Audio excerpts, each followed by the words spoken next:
So I've done a video on this topic back this past summer, but I feel like I need to do it again because of the importance of the timeline, the time period we're in, um, just the sense of urgency because so many people are going to be caught off guard. What this is this is the watchman calling. Here's the deal: is a lot of people hear this term and they've either never heard it, they don't know what it is, or they've heard it and they don't know what it is, and they don't realize the implications of this calling.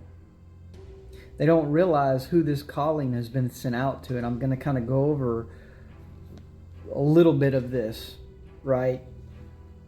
So I'm going to be reading from Ezekiel 3, like verse 18 to, 21 or so. Yeah. So it says, when I say unto the wicked, thou shalt surely die, and thou givest him no warning.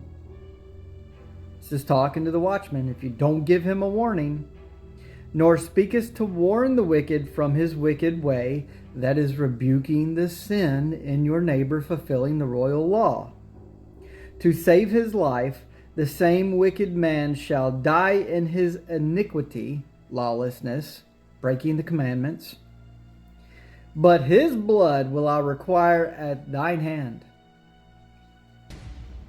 Yet if thou warn the wicked, and he turn not from his wickedness, which is what happens to thousands and thousands of people that we warn and talk to through the videos, in person, however it's broadcasted.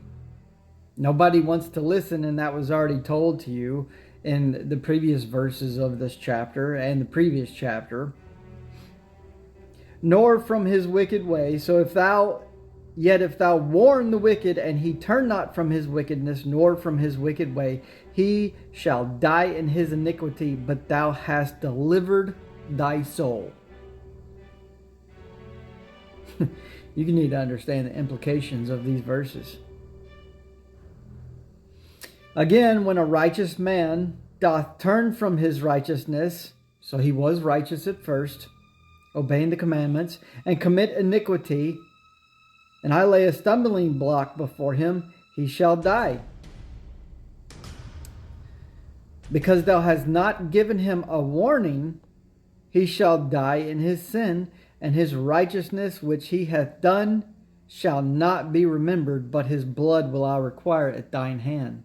So if one of your brothers turns from their righteousness and starts committing iniquity, and you don't warn him, you don't rebuke him, and he dies, because then God puts a stumbling block in their way, which my guess is that probably is referring to the 7 worst that enter in when they turn away, then that blood is going to be required at your hands.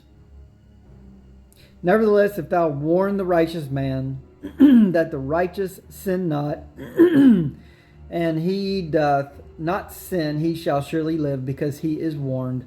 Also thou hast delivered thy soul.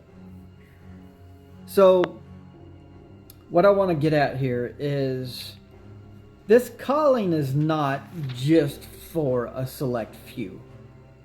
Like there is higher callings, there are the very elect, but they're that because they chose. And prophecy tells you not many are going to choose, and that's what I want to get at. This is Mark. So this verse is a little different than what I was just talking about. There is a verse in the New Testament that says, many are called, but few are chosen. So, what that is saying, many have, this calling is not, again, I'm reiterating, this calling is not for a select few, it's for everybody. Everybody is meant to be everybody else's brother and sister's keeper.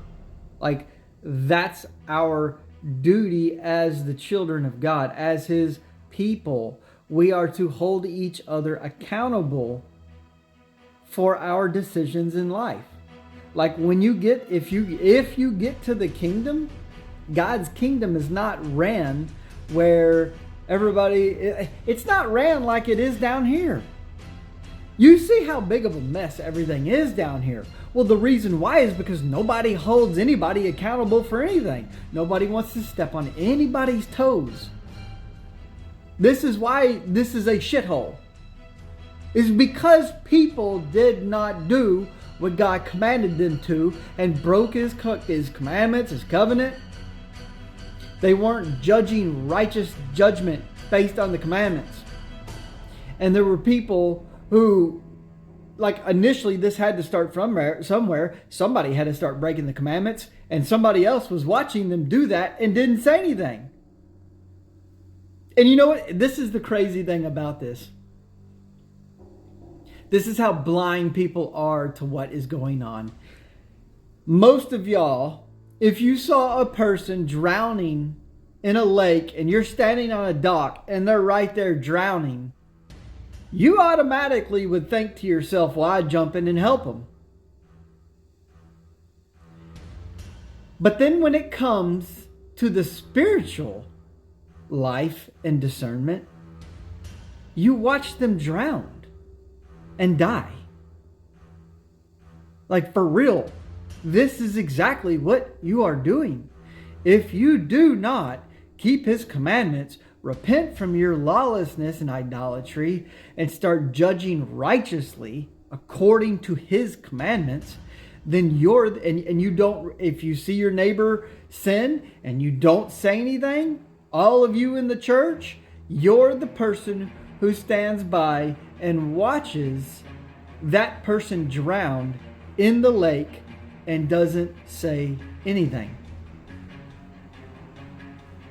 It seems completely simple enough, like, duh, of course we know what the answer is. You jump in and help them. But then when it comes to real life and deeper, more important spiritual matters, you're completely dumb to it. Why is that? We're called to be watchmen. Mark 13, verse 35 through 37. Watch ye therefore, for ye know not when the master of the house cometh, at evening or at midnight or at the cock crowing or in the morning, lest come suddenly he find you sleeping. That's not watching. You're not doing the work. You're not spreading the gospel. You're not rebuking sin. You're sleeping, which is exactly what everybody in the Christian church is doing. And what I say unto all,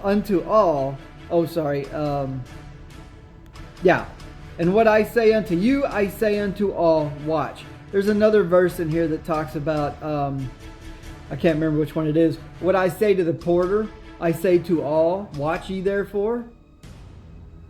Like, he's telling you, everybody who claims to follow the Father is called to this calling.